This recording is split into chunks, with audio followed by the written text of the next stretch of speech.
I would like to welcome Ayesha Jalal, who has not particularly come for this lecture from the United States, but we caught her while she was in Pakistan doing her own work. But we hope that this is the beginning of a much more active relationship with the Institute.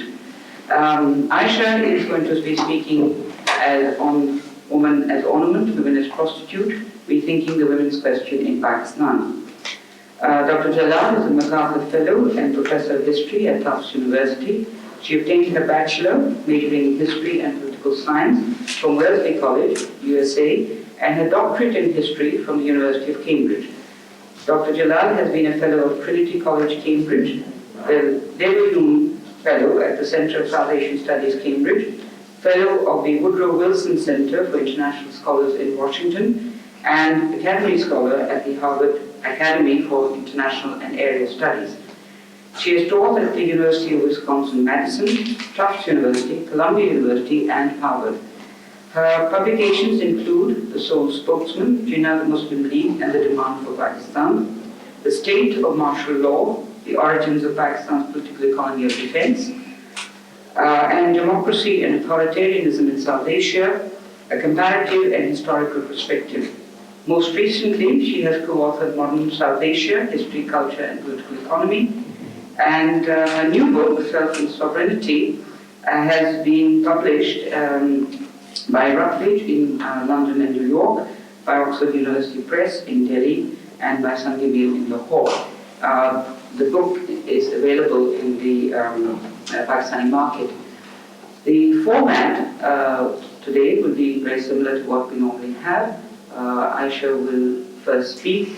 We then have an open question and answer session, and then of course we invite you for tea, where there will be an opportunity to engage with Ayesha on matters that may be of concern to you in particular. I would really be honored now to invite Dr. Ayesha Jalal.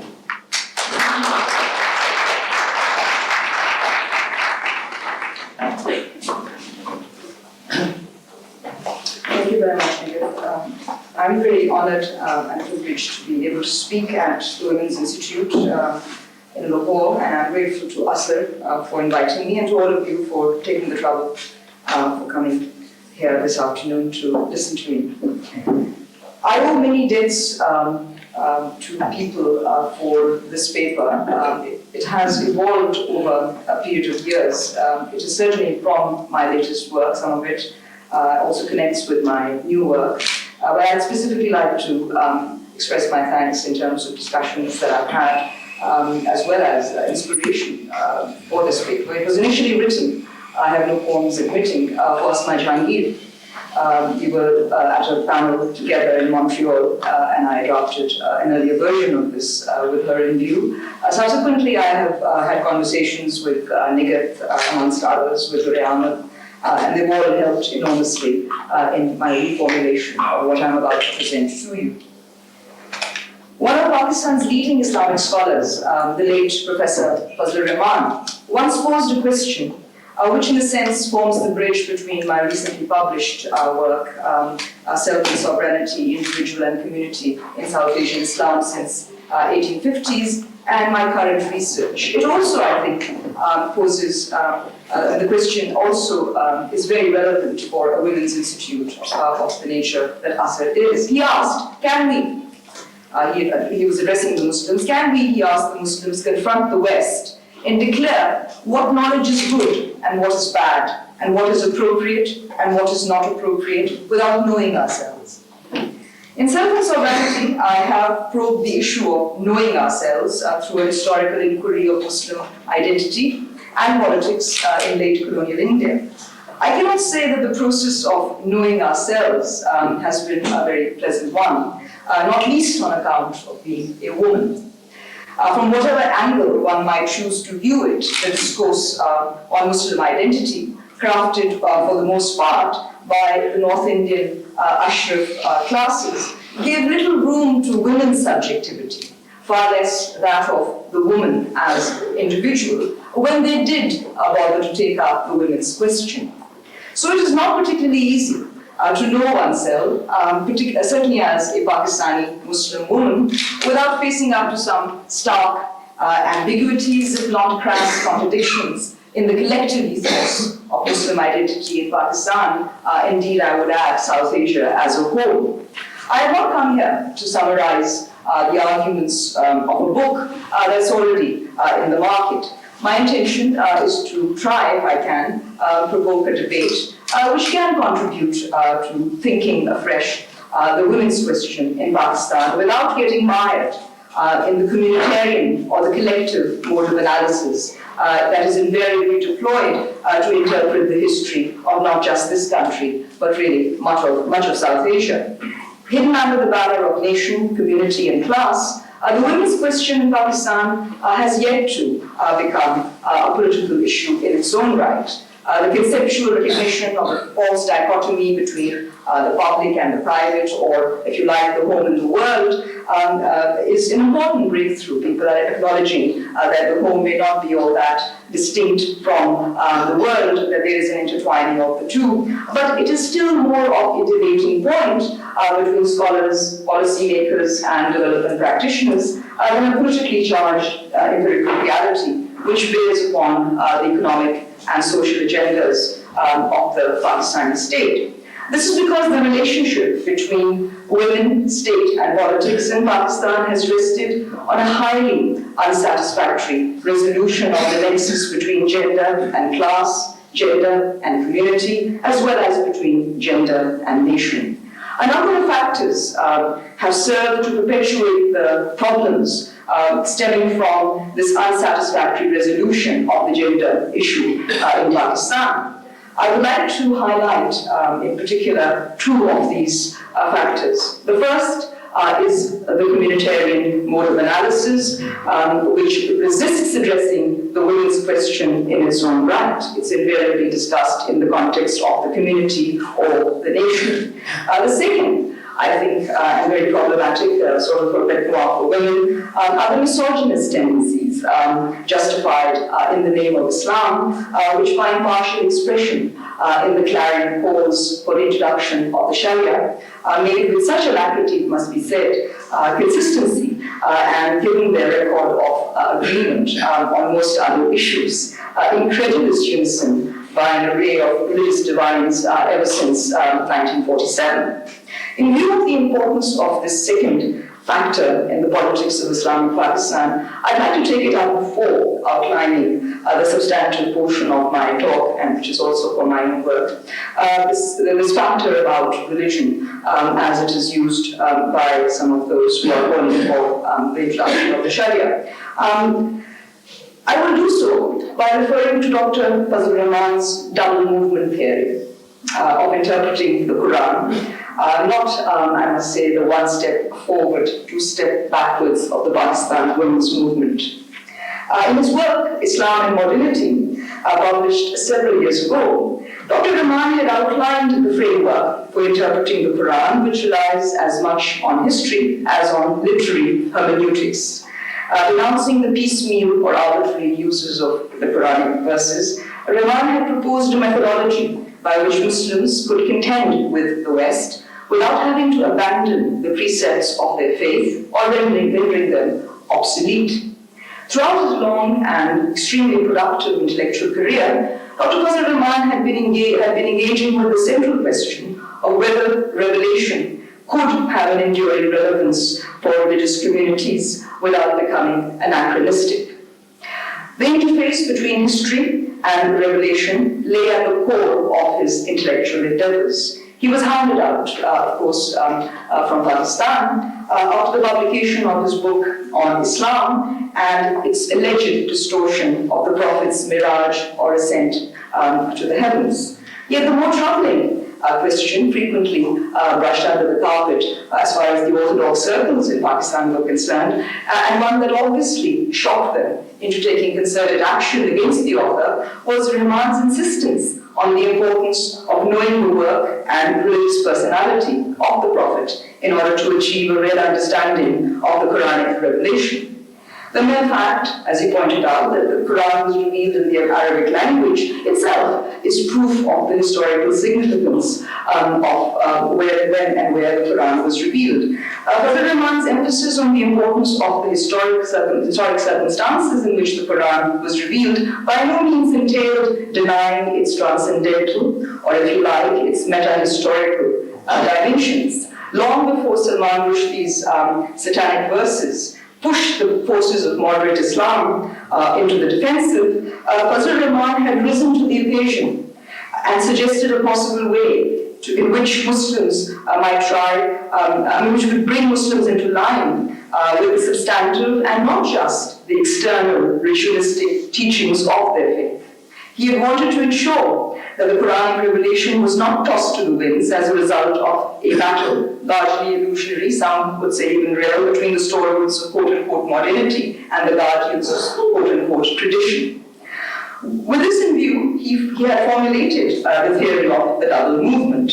The first movement entails studying the moral and social context of the society in which the Prophet lived, both in its restrictive and expansive dimensions, and in which the Quran was obviously first revealed. Such a historical and analytical enterprise would establish the original meaning of the revelation and help in crafting a coherent vision of the Quranic message or the Quranic narrative. Rather than take verses out of context in ad hoc manner, as is done so often by modernists and traditionalists alike in our own times, Rahman's method aimed at throwing light on the general and systematic principles or values underlying the various injunctions of the Quran. The second movement required applying those general and systematic values and principles to the contemporary context. Fazlur Rahman never explained how the second movement, which obviously entails grappling with the political context in different societies, could be carried out. Having suffered perhaps at the hands of the religious lobby in his own country, he probably did not want to stir up another controversy by telling Muslims to systematically debate the general and specific values and principles of the Quran, and more difficult still, to somehow agree upon how to apply these values and principles to their contemporary situation. A proponent of independent intellectual exploration, devoid of dogmatic orthodoxy and the limitations of cultural relativity, or a notion of culture being so specific as to have some sort of an unlikely authenticity, Rahman was a virulent critic of the so-called Islamization of knowledge, if that meant reducing the study of all human and natural sciences to the discovery of a metaphysical principle or an exclusively God-centered understanding of the self as well as of the universe. As he pointed out lucidly, in Islam and Modernity, quote, the basic Iran of the Quran, the stress on socio-economic justice and essential human egalitarianism is quite clear from its very early passages. Even the 5 pillars of Islam that are held to be religion par excellence by so many of the religious divines has social justice and the building of an egalitarian community as its end. To insist on a literal interpretation of the rules of the Quran, shutting one's eyes to the social change that has occurred and that is so palpably occurring before our eyes, he continued, is tantamount to deliberately defeating its moral, social purposes and objectives.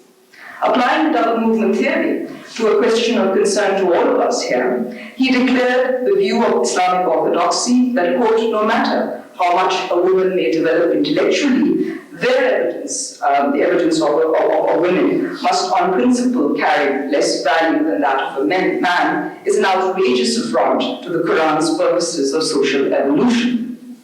On that view, the spirit of the Quran is outraged regularly by the religious guardians and their supporters in the Pakistani establishment whenever they deign to propound views on the women's question. I am not a scholar of the Quran and I have no such pretensions, and I will leave matters of knowledge based on textual interpretation in more qualified hands. But as a historian, I believe I can contribute to a different kind of knowledge, which I think is relevant again to this Women's Institute, by contextualizing what we have come to mean by the Sharia.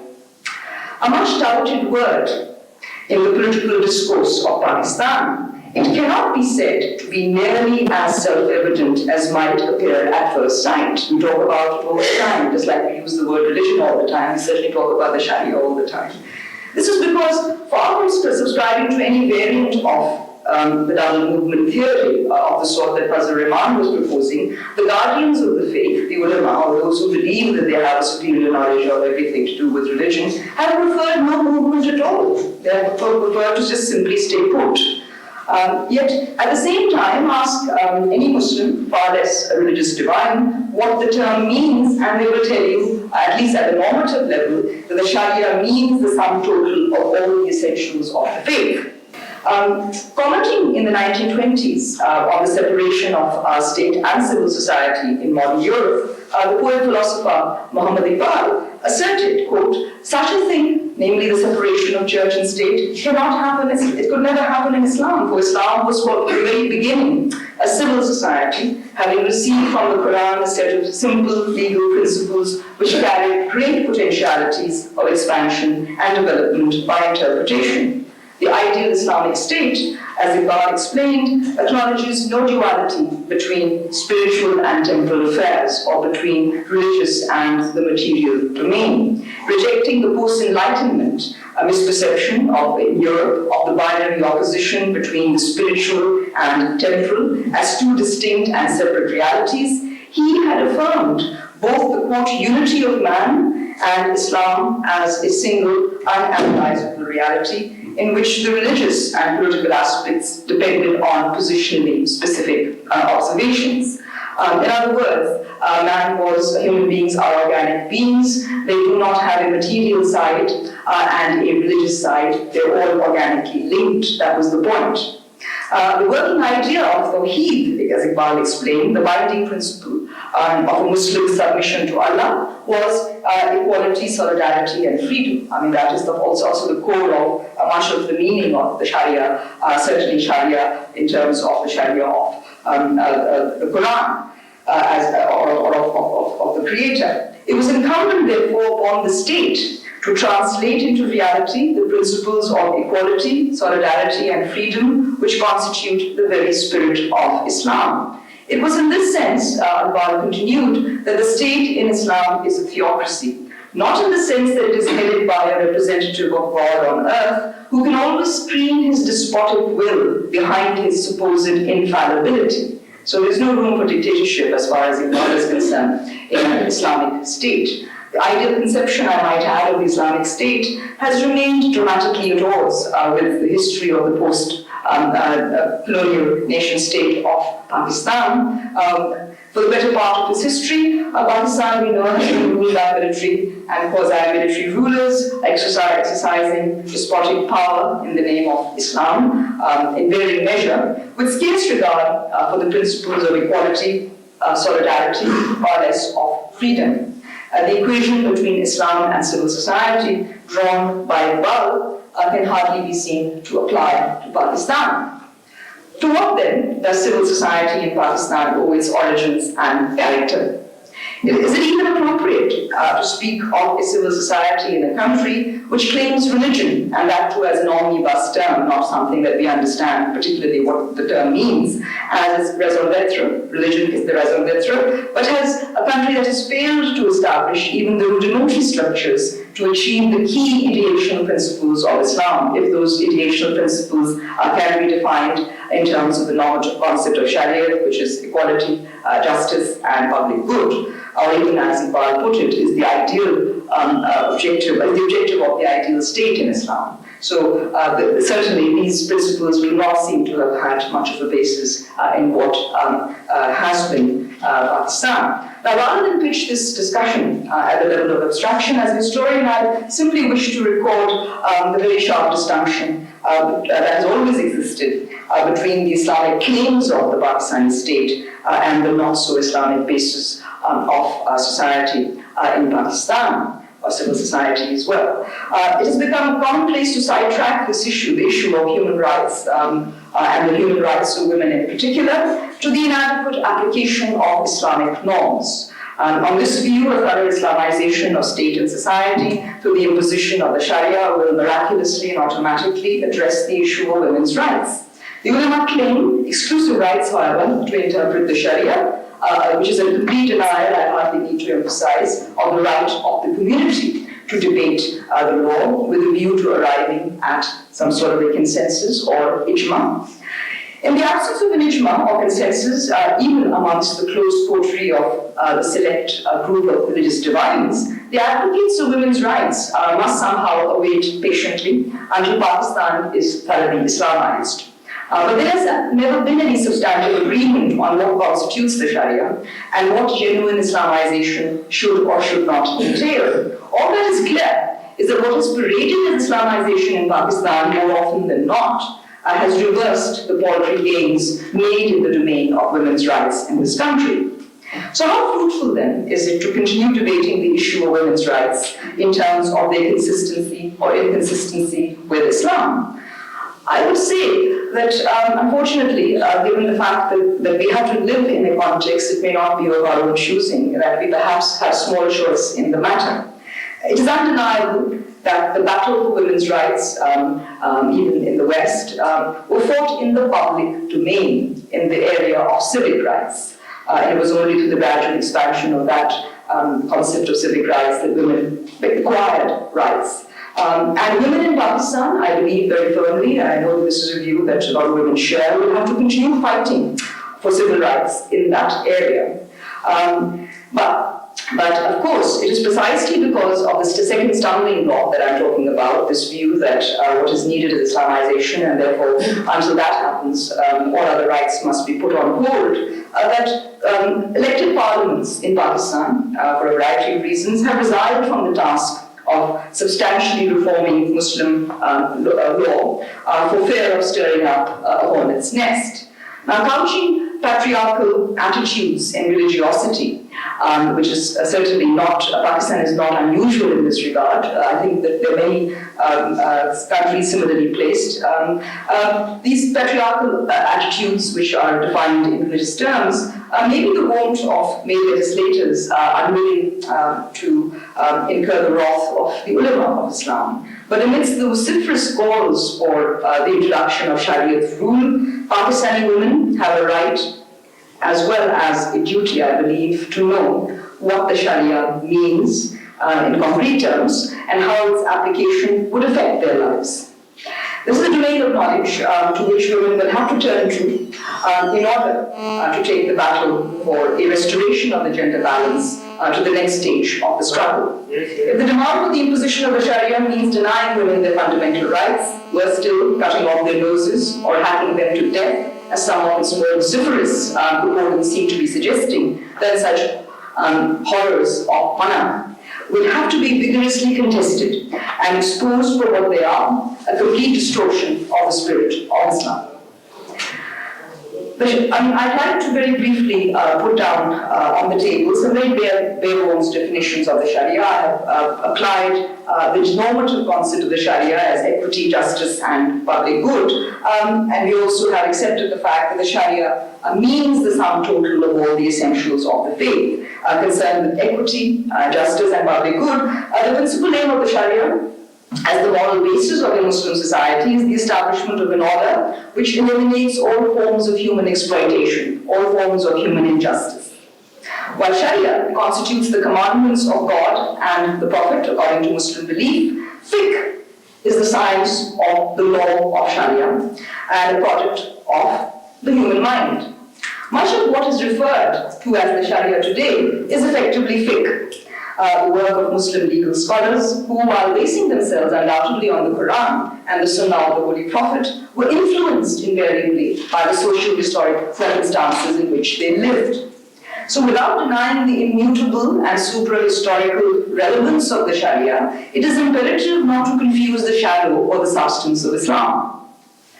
It will serve far more useful purpose to place fiqh, or the science of studying the Sharia, in its proper historical perspective, and while drawing upon it for enlightenment, not lose sight of its development as first and foremost a product of human mental activity. What Muslims consider to be a divine law has, through historical accretions or historical processes, acquired a number of other characteristics which cannot be attributed to the word of God by any stretch of the imagination. The Sharia is the common pronunciation of the Arabic word, which in its evocative desert imagery literally means a watering hole or a path of water, hence a clear path. A model for individual behavior, the Sharia outlines certain rules covering a wide spectrum, certainly a much wider spectrum than is generally regulated by Anglo-Saxon laws, but the Sharia, because it is normative and idealistic, has tended to be largely unenforceable. Left to individual Muslim conscience, the Sharia is a normative concept which offers a balanced path to a peaceful and orderly life in both its public and private dimensions in this world, as well as the hereafter. Specific rules governing any single matter are significant only in the context of the whole practice of the faith. You can't take things piecemeal. Fazl Rahman, among others, have argued that you can't just simply pluck things at random to suit personal predilections or the political agendas, for that matter, of an overly articulate segment of society. Throughout history, the Sharia has been variously interpreted, leading one scholar very correctly to define it as a theoretical law, a lawyer's law, and a diverse Sephardic law. Differences of opinion among the faqirs, or one who understands the fiqh, has ensured against the Sharia ever becoming a single and completely dominant rule of law, and this can be traced back to as early as the Umayyad period. The locus of politics, then, in Muslim societies has been the arena of fiqh and not the khilafat or the state. Iqbal had declared it a mistake to presume that, quote, the idea of the state is more dominant in Islam compared to other things. In the absence of a revealed law, Christianity, for instance, adapted Roman law, facilitating in no small part the battles for rights fought by women in the Judeo-Christian world, Europe in particular, in the public domain. By contrast, in Islam and also in Judaism, it must be said, certainly amongst Orthodox Jews, the legal scholars came to exercise an unprecedented degree of importance, which together with historical dynamics in different Muslim societies have posed greater obstacles to the articulation of women's rights in the public domain. The battle is on, not just in Pakistan, it's true, but also in India, to give women more representation in parliament. But there has been a tremendous amount of resistance to this, and I think the resistance in Pakistan is largely on account of the importance of the concept of the Sharia as it is utilized by certain segments in our society. When Iqbal spoke of the state in Islam being from the very beginning a civil society, he was alluding to the discourse and politics of fiqh, which were the defining trends in the public arenas of traditional Muslim societies. That's where the politics was to take place. In order to give sanction to these differences of opinion, and there were enormous degrees of differences among the jurists of Islam, one saying of the Prophet, it's important to point out, is repeatedly quoted. The Prophet is known to have said that after his death, there will be 72 sects amongst the Muslims, and that he will belong to the 73rd. It was partly to minimize the scope for dissension, which continued, I must add, even though we believe that the door to Ijtihad miraculously was shut down. But if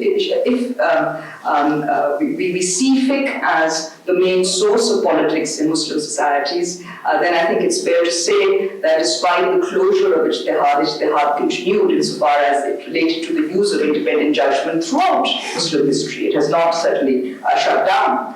And it was precisely for this reason, and precisely because there was so much scope for dissension, that a Mughal emperor like Aurangzeb tried to make practical sense of the hill-splitting disagreements amongst Muslim jurists by ordering the compilation of what has come to be known as the Fatawa Alamgiri in the second half of the 17th century. Prepared by a royally appointed syndicate of ulama, this ultimate authority on Hanafi law in the subcontinent was far more flexible than the latter-day codifications of Islamic law introduced by the colonial masters, in which I'll be referring to shortly. Significantly, even under so pious and committed a Musliman as Aurangzeb, the Sharia was not the only basis of law in India. The Sharia dealt, of course, with the personal law of Muslims and was also applied in religious matters such as apostasy. Sharia codes had nothing whatsoever to do with the propagation of Islam. They tried offenders in the main, and non-Muslims were excluded from the penal provisions of the Sharia. There was a separate category of common law, which included some aspects of the Sharia related to ordinary crimes and applied to all the subjects, irrespective of their religion. Then there was a much larger domain known as the Communitarian, consisting of farmans or imperial edicts and dastur amals or regulations, which covered, as I said, a very large scope. So the Sharia applied to certain things, but Communitarian was, for all practical purposes, the temporal law of the land and had much greater jurisdiction, but was bound to the emperor or the ruler. Then, of course, there was Kanun Urf, or customary law, that was entirely inconsistent, it must be emphasized, with Islamic law, but was accepted for purposes of convenience.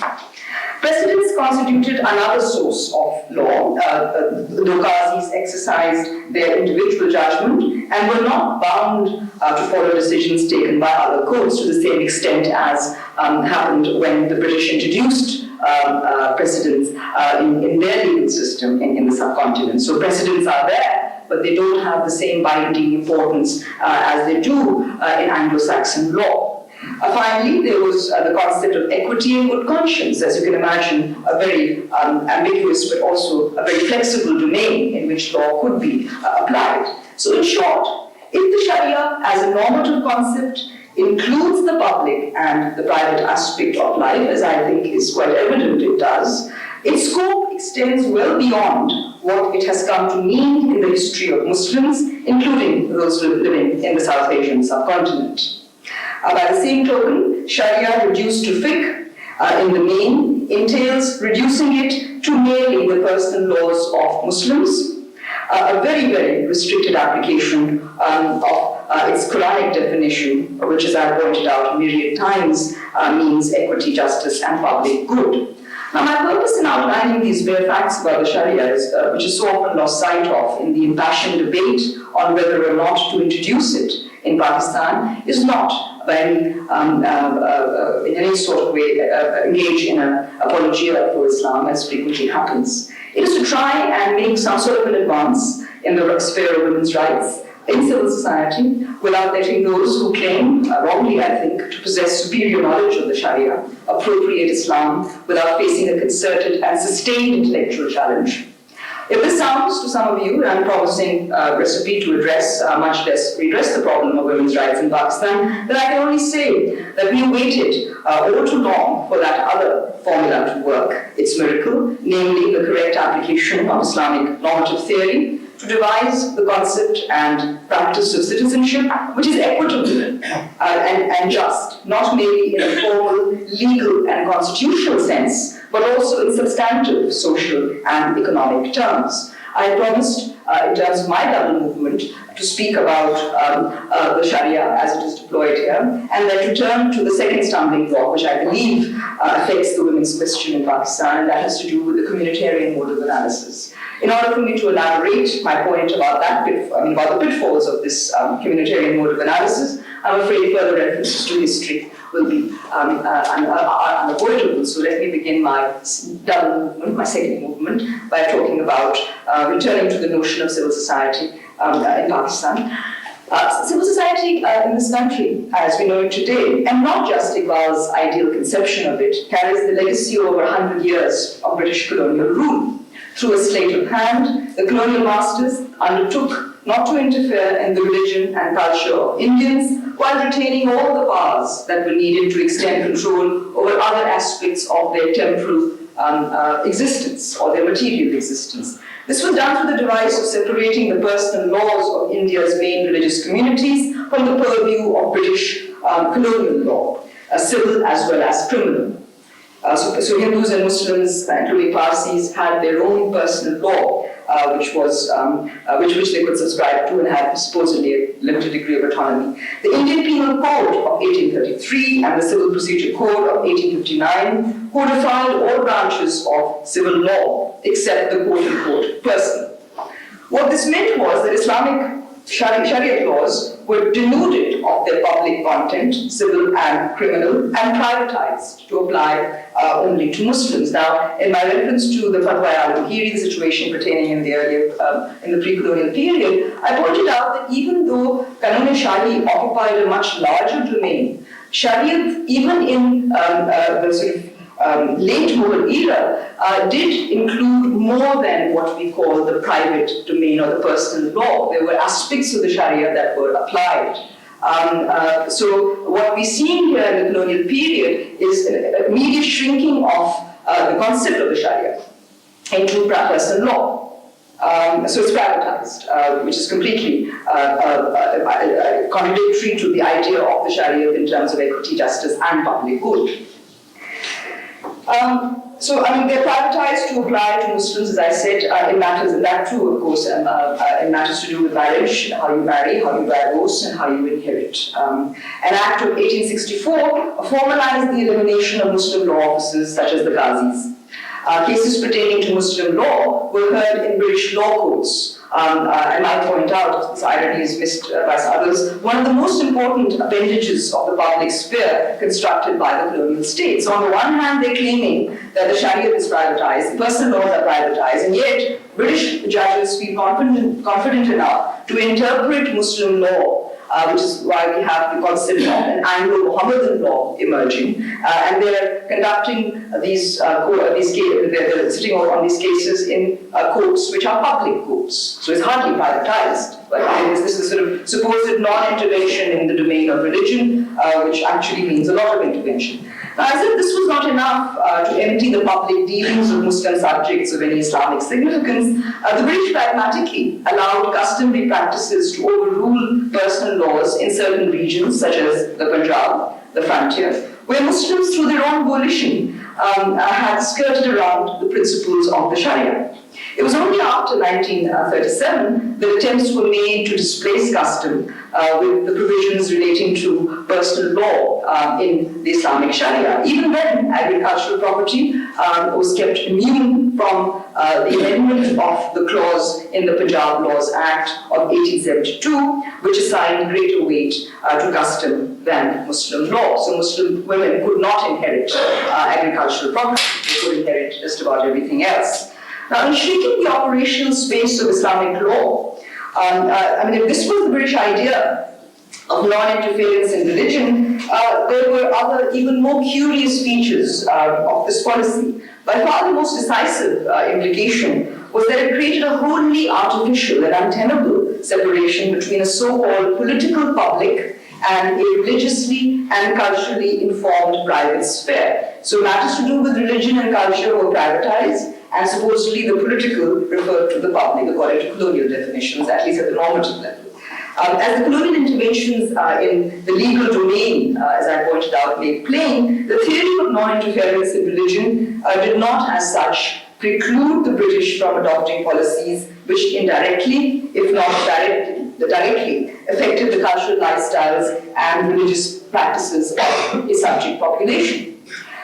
Nor did it prevent the overlapping of the two spheres, that is, of the public and the private, insofar as the expression of religious and cultural concerns was deemed permissible in an otherwise closely monitored public arena. So if you had to scream for something about the community, you wrote that in the public arena, namely the battles for cultural rights, the battles for religious distinctions were fought in the public arena. They were not privatized.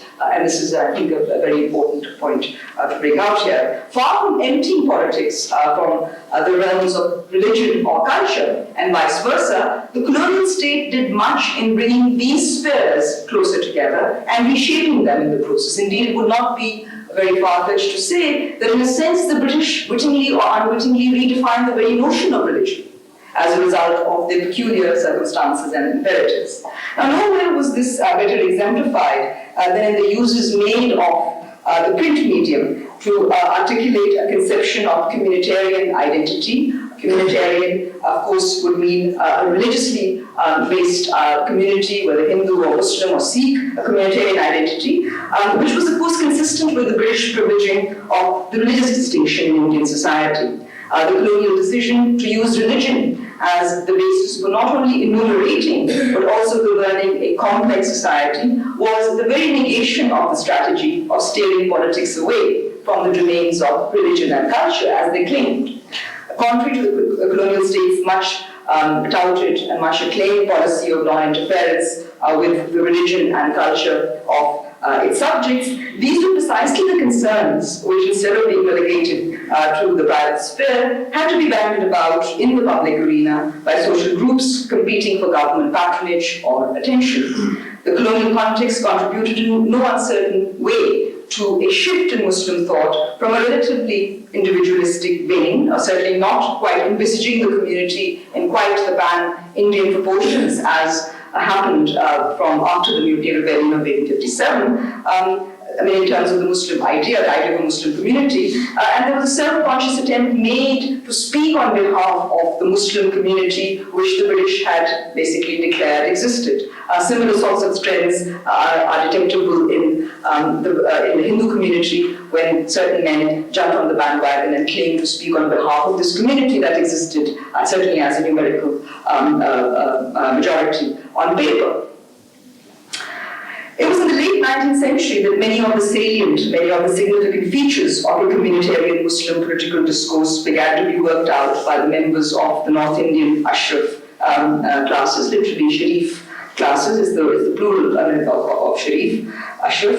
And these really consisted of the erstwhile Mughal service gentry smarting under the loss of sovereignty and the onset of wisdom. Yes, okay, I was talking about the forming of the fashioning of a communitarian discourse by the Muslim Ashraf classes, and I was defining the Ashraf classes as primarily the erstwhile Mughal service gentry. They were employees of the Mughal state and their descendants, as well as the literati, both religious and lay. These were groups, as I said, were suffering from the loss of sovereignty and the onset of Western colonialism and modernity.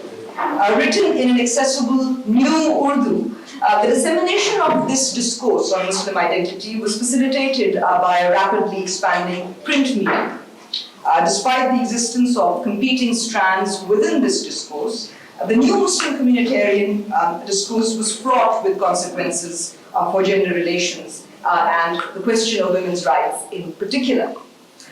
Concerned with projecting and preserving their distinctive religiously informed cultural identity, the Muslim Ashraf classes of India were especially anxious to protect their women from the evil influences of the colonial public. And this, I may point out, has been a typical posture of colonized societies the world over, where in that respect the Ashraf were not unique.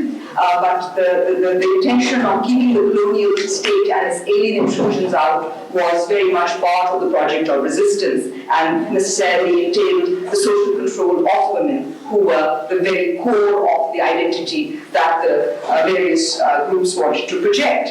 Now, as I said, the women were central to the redefinition of a Muslim middle to upper middle class identity.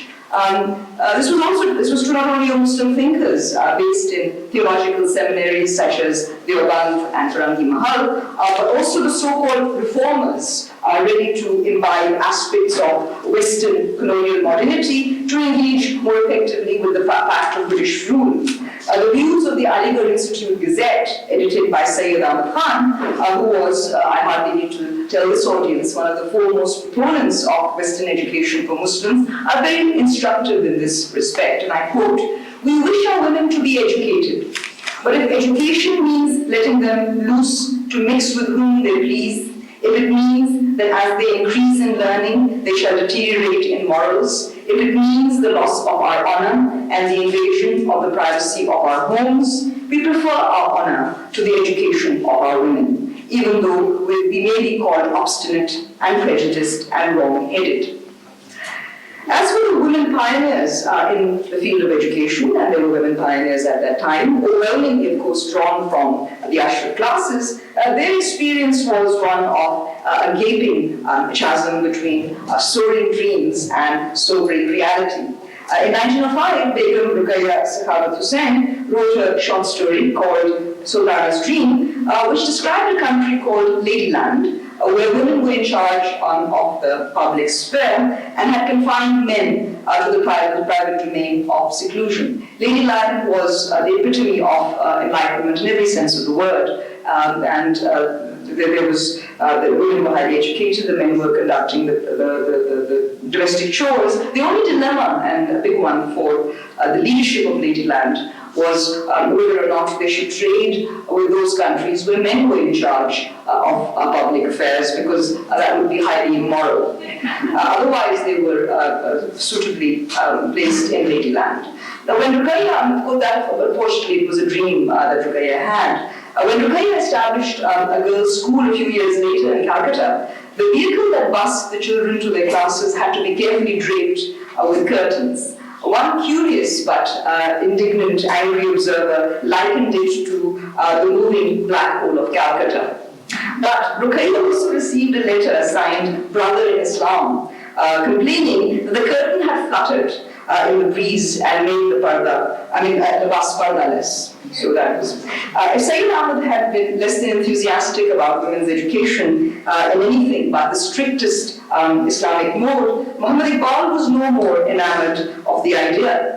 For all his belief in Islam as civil society, defined by principles of equality, solidarity, and freedom, he was candid enough to admit that he did not accept the principle of equality between men and women on biological grounds, and also for, quote, the health and prosperity of the human family, unquote. He deplored the so-called emancipation of Western women, which would cause incalculable harm. Women needed to be educated only to perform their duties of motherhood, which was their principal function. Subjects which, quote, de-womanized and de-Muslimized women had to be weeded out of their educational curriculum. That Iqbal at times did not know Iqbal, as he himself conceded, could sometimes pose a serious problem. His relationship with Begum Atiyah Faizi showed that he enjoyed and cultivated the company of educated and quote-unquote emancipated women. He once wrote to her complaining of his utter misery at having to cope with a woman he had never wanted to marry. Quote, "They forced my wife upon me," Iqbal hollered.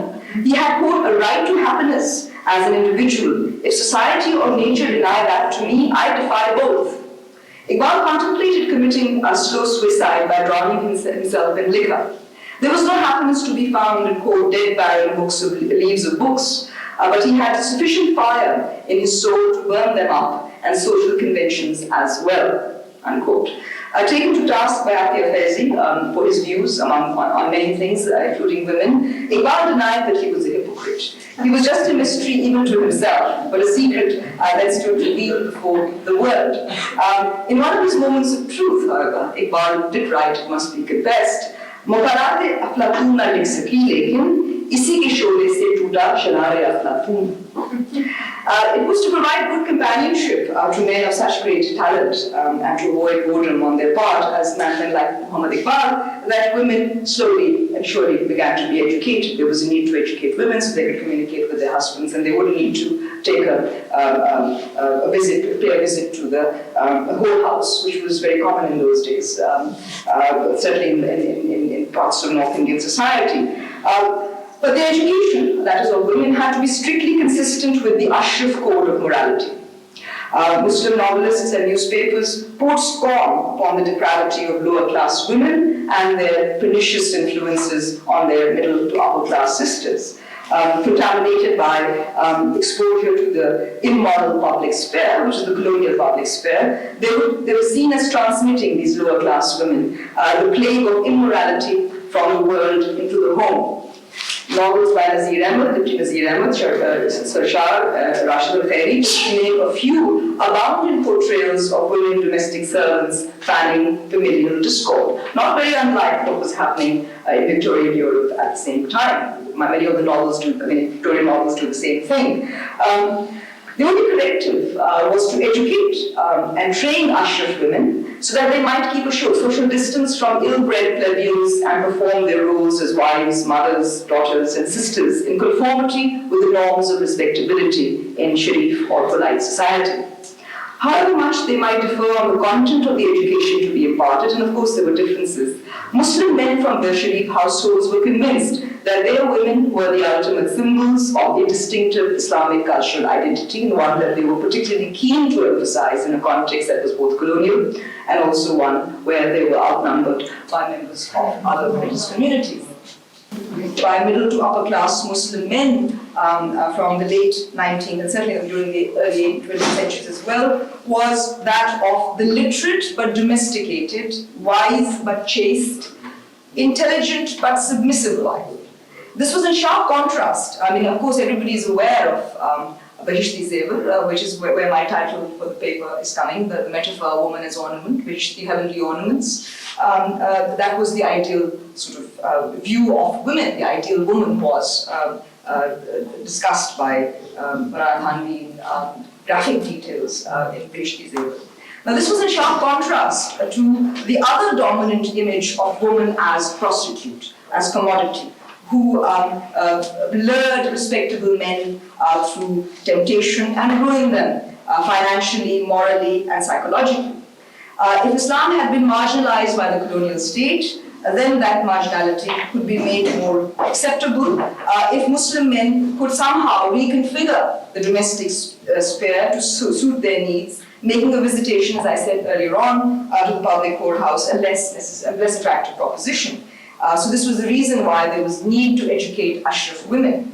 In 1879, the Punjabi Akhbar lamented the fact that, quote, prostitutes generally belong to the Muhammadan, quote-unquote, religion and were a, quote, standing blot to the Muhammadan community. It was imperative that the respectable classes of Muslims should ask government to adopt some strict measures to check their increase, unquote.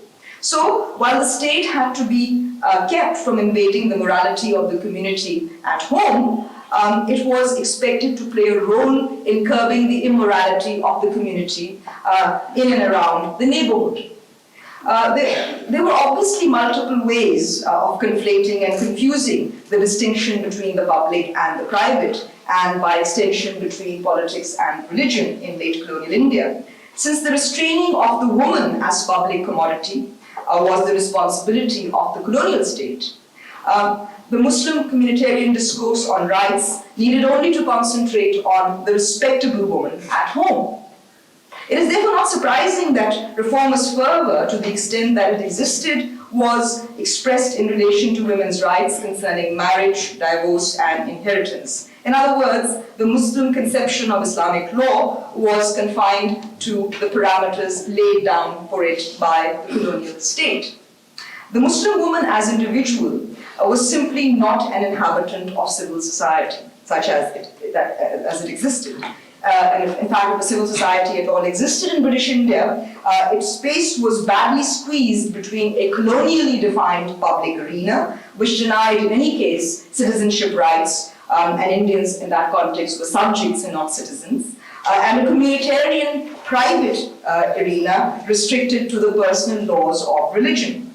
Even the debates about rights pertaining to marriage, divorce, and inheritance in the 1930s had more to do with forging the bonds of community than removing the injustices and imbalances of gender relations. But there were powerful individual voices, not least those of Muhammad Jinnah, who had argued at the time of the debate on the Child Marriage Restraint Act of 1930, that if there was a clash between religious and public morality, then morality had to prevail, mullah or no mullah. Now, were the discourses of the Muslims as a nation in late colonial India better able than the communitarian narratives which I've discussed to encompass some notions of civic, not to mention social and economic rights for women? The appearance of women on the public stage of nationalist politics has often been cited as evidence of at least tentative progress made in the quest for rights. But the rights which were debated most vigorously at such gatherings were those of the minority community turned nation. The individual, far less woman as individual, formed no part of a nationalist political agenda justified in terms of Muslims constituting a separate and distinctive category who merited equal rights and privileges as the Hindu majority. Whatever Muslim women may have achieved in aligning their interests with the All India Muslim League, in the relaxing of Parda, for instance, undoubtedly on account of Muhammad Ali Jinnah's stance on Parda and also of his sister, it was more as abstractions appended to the religious community seeking sovereign statehood than as substantive subjects constituting the nation. The gift of independence in 1947 came as a death shroud for the vulnerable, weak, and infirm. Women from the lower social classes or the ultimate classes were the primary victims, not the only, but certainly one of the main victims of a horrific carnage in which Muslims, Hindus, and Sikhs fell upon each other in murderous hatred. Stumbling fearfully across the newly demarcated frontiers of Pakistan and India, these women who had yet to make an entry into the nationalist discourse were given their first taste of citizenship rights in the form of gang rapes, physical mutilation, abduction, and death. Saad Hasan Manto, the famous Urdu short story writer, captured the psychological terror of partition and the serial brutalization of women in a number of heartbreaking and chilling tales. He was roundly attacked for sensationalizing a human tragedy and then persecuted by the custodians of public morality for writing obscene and anti-state stories about abducted women who, upon being recovered by their Muslim countrymen, were subjected to further rape and left for dead. The shattering experience of partition only hardened the Muslim Ashraf classes, many of whom were elevated to the status of the ruling elite of Pakistan, in their opinion that a woman unprotected and exceeding the limits of the domestic sphere was a source of immorality, irreligiosity, and social degradation. This was not the most promising beginning for women's rights in the much wanted homeland of Indian Muslims. To be sure, the managers of the state were able to make a few gestures to prove their Islamic bona fides, their Islamic intentions. For instance, the West Punjab Muslim Personal Law Sharia Application Act of 1948 superseded custom and did confer, in principle on paper, inheritance rights on women, including agricultural land. Quite apart, I might add, from the legal loopholes, and I know that people here are totally familiar with that, which enable families to circumvent the law, improving the rights of women to inherit property, or more, I think has to be emphasized, more by way of a class than a gender concession. It set the pattern for debates on women's rights in the Muslim state, taking the cues from the colonial state, which had restricted the meaning of the Sharia to personal law. The managers of Pakistan were prepared to consider social legislation on behalf of women dealing with divorce, marriage, and guardianship of children, and also inheritance, but nothing else. Instead of creating a civil society on the principles of equality, justice, solidarity, or freedom, Muslim Pakistan focused on personal law when it came to delineating the rights of women, or the Islamic rights of women. Middle and upper class women who were in the vanguard of the movement to secure their rights used this opening to good advantage. That was the space they had, and that is the space they tried to utilize to the best they could. But in agitating for the Islamic rights in a constricted rather than an expansive sense, these drew the wrath of men who saw in these activities a scarcely veiled threat to the very domestic sphere, which they had guarded so vociferously and adamantly against the interventions of the colonial state. The crowning achievement, as we all know, women's rights activists in Pakistan, was the Family Law Ordinance of 1961, a fitting conclusion to a debate which had concentrated on issues like marriage and divorce at the expense of broader social and economic entitlements spilling into the public sphere, which some women undoubtedly were trying to bring into focus. To by and large, these were the achievements that women won, certainly in the 60s. This is not to make light at all of the efforts of the early campaigners of women's rights in Pakistan. Yet at the very same time, it has to be recognized that marriage and divorce were questions which not only threatened the personal autonomy of Muslim men, but brought the protected space of the home under, at least in principle, the direct scrutiny of the state. There has never been any agreement amongst the sort of Pakistani community about the family law ordinance. In fact, if anything, there's been a rising crescendo of protest against the family law ordinance by an array of religious ideologues who regard it as an attempt to belittle men and destroy the peace and sanctity of the home. The legislation has remained one of the main targets of attack by anti-women rights lobbyists in Pakistan ever since its passage. Since the home was the only good space for a good Muslim woman, any law aimed at altering the balance within it could not but be seen as an attack on men. In the words of one die-hard male chauvinist who vented his anger in a volley of letters to editors of different newspapers, quote, "When women revolt against discipline and demand freedom and equal rights, the home cannot be what it has been. Women's rights in the domestic sphere would detract from their duties to men, which were men's rights over them." Male supporters of women's rights were likened to, quote, "moth rushing to a candle flame to burn." And even though there was no real debate as yet of women's rights in the public domain, they were seen to have, quote, come out into the open as political rivals of men. They needed to be controlled and dealt with strictly. Above all, women had to decide whether they wanted rights in the name of Islam or in the name of, quote, international, it means Western concepts of womanhood, unquote. This is one example only of the sort of abuse heaped upon women for daring to raise the issue of any rights at all. Yet those who have staunchly opposed the granting of rights to women as equal citizens as an alien concept to Pakistan have eagerly inherited the key legacy of Western colonialism, namely the modern nation state. The contradiction between the ideational, or at least the level of ideas and the pretensions of the Pakistani state drawing on Islam and its structural underpinnings borrowed from colonialism, hook, line, and sinker, have unraveled themselves in ever starker fashion since 1947.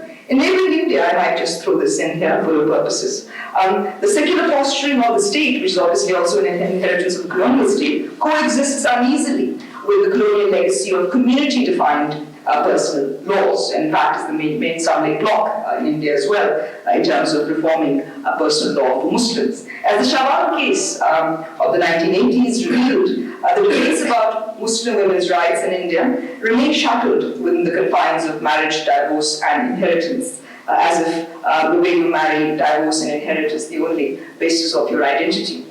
In both countries, the result of these contradictions has been the denial of equal citizenship to those who are on the wrong side of the fault lines of domination and resistance, women, religious minorities, and of course subordinated social classes. But for Pakistani women, the problem has been further compounded by authoritarian rulers looking for legitimacy by making them the focal points of state-sponsored Islamization. I don't need to go into details here of the wildly discriminatory legal measures introduced by General Zia-ul-Haq.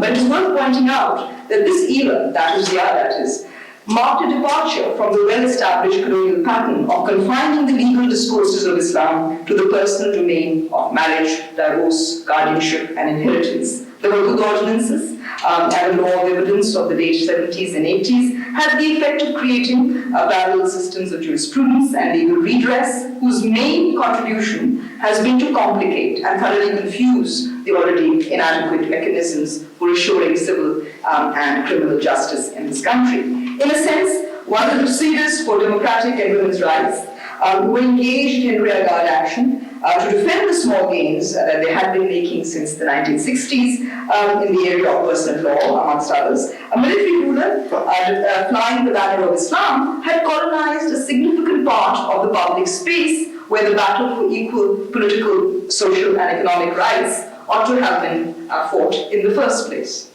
So, to conclude then, has Pakistan been witnessing the burgeoning of a civil society of the sort that Iqbal had claimed Islam was from its very inception? Or was it simply that a ruler proclaiming himself God's vice-regent in Pakistan had managed to cast a sprawling Islamic veil on his despotic will? In women's evidence being half that of a man, does not accord too well with the principles of equality that are meant to animate Islam as civil society. Perhaps it is the latter question that merits an answer in the affirmative. In other words, it was simply a ruler. But where does that predicament leave the believers in equal citizenship rights for women? The first task, it would seem to me, is to choose the terrain in which this struggle can be effectively waged. I think that it has been waged, no doubt, in the public arena, but there has to be more concentration there. I'd like to outline the obstacles to that in this country. A strategic question in part, in terms of where is terrain to wage this. This choice also has an ideological dimension which demands, as a prerequisite, as I've suggested, a complete decolonization of the mind. I'm really trying to argue that what we talk about as Sharia, certainly in terms of Pakistan, is a colonial construct. It's a product of colonial codification of Islamic laws, and we need to be aware of that in order to, before we can even have a coherent discussion on what it is that we are trying to fight for or resist. The decolonization that I have in mind, of course, extends a little bit more than that. It does not entail an uncritical exaltation over that non-existent commodity called indigenous authenticity, which I referred to earlier and with which I began the talk when I quoted Dr. Mazhar Rahman, who pointed out that good Muslims confront the West and decide what kind of knowledge they should generate, what is good knowledge, what is bad knowledge, what is appropriate knowledge, what is inappropriate. So to imagine that there is a thing called indigenous authenticity, something that is unaffected by any outside influences, that is the authenticity that is being protected, I think should be abandoned, because there's no such thing as a perfectly authentic culture. All that it requires is some healthy respect, I think, for cultural differences, of which we have plenty even in this predominantly Muslim country, on the basis of which it might be possible, I believe, to forge the ties of women's solidarity. The need of the moment, it seems to me, is to create a path between an unthinking eulogy of Western enlightenment and an equally unexamined brand of cultural relativism, which says that cultural relativity, because everything else is Western, therefore we have to promote a culturally relative argument, which I think is being done by certain segments of the society. Now, those who uphold the virtues of authentic tradition often fail to recognize the extent to which their tradition was recast, if not entirely reinvented, in a colonial moment. A first step in a bold and forceful would be a forceful intellectual rejection of colonialism's poisoned legacy, which is the old and utterly false dichotomy between the colonial public and the communitarian private. This dichotomy has provided the foundation for a military bureaucratic public and a male-defined private sphere in Pakistan. Such a system was shot through with the biases of class privileges that afforded protection of a sort to the domesticated middle to upper class women, while leaving women facing both class and gender oppression outside the purview of the discourse on rights altogether. Ajnabi women did not even figure in the actual discourse. They simply were not part of that context. Violence against women has become almost a defining feature of an imploding authoritarian state and an exploding anarchical society. If this deadly combination is to be exorcised by a genuinely democratic state and a truly civil society, then the women's question will have to be broken out of the prison in which it has sought to be put in, of the clearly defined home, into the public spotlight of a broad-based struggle for equal citizenship rights. Tinkering with minor improvements in personal law leaves the entire field of political, economic, and social rights open to manipulation by the self-appointed guardians of an Islamic social moral order. There are, as we know, some courageous souls, not least amongst the women present here, who have begun to venture into this larger war zone where the future of Pakistani women, and for that matter, women in many parts of the developing world, will ultimately be decided, because that's the way it always happens. It's in the civic sphere where these battles have to be fought. My purpose in mentioning the Islamic dimensions was simply to give further strength to that battle, rather than allow it to become a distracting factor which it has been used in this country. So how can those, as I just wanted to point out, engaged in the field of women's studies perhaps contribute more meaningfully to the future of the women's movement? The best way to do so might be to envisage an intellectual design of a new civil society and undertake tireless organizational work to put the structure into place. This goal, I believe, can be achieved by forging a partnership, which I hope, that's why I'm here, between scholars and activists who believe that a reconceptualization of the women's question can reinvigorate a fresh phase in the political struggle for the achievement of equal rights of citizenship in this country. Women had mainly been objects in the construction of a Muslim communitarian discourse in South Asia since the late 19th century. As they stand to fashion their place in the 21st century, there are women in Pakistan better conscious of their own subjecthood, who are willing and able to be active agents in the crafting of a just and egalitarian civil society. For a woman in control of the subjecthood, Kishore Nahid, among many others, has captured the many conflicting facets of Pakistani womanhood today. In a poem entitled Charge Sheet 1990, she boldly declared, "मेरे दरवाजे पे चढ़ी कुंडी खोल दी गई है, मगर दरवाजा अब भी बंद है। मेरी आंखों में बंदी पट्टी उतार दी गई है, मगर नजर कुछ नहीं आता है। मेरे होंठों पे से मेहरें हटा दी गई हैं, मगर बोलने का हुनर मुझे भूल गया है। मैं आजाद हूँ कि कैद, मैं खुश हूँ कि आज़रदा। मेरे सर पे चादर है और बदन बुढ़ाना है, मेरे सर पे ताज है और पाँव में बेड़ियां हैं। जिना से लेकर आदि गवाही तक सब दुश्नाम मेरे नाम, और ये इनाम मेरे नाम कि मैं शहर में दाखिल होने वाली पहली औरत हूँ कि जिसके सर पे ताज रखा गया। मैं आजाद हूँ कि कैद, जिना से लेकर आदि गवाही तक। मेरी चार्जशीट बहुत लंबी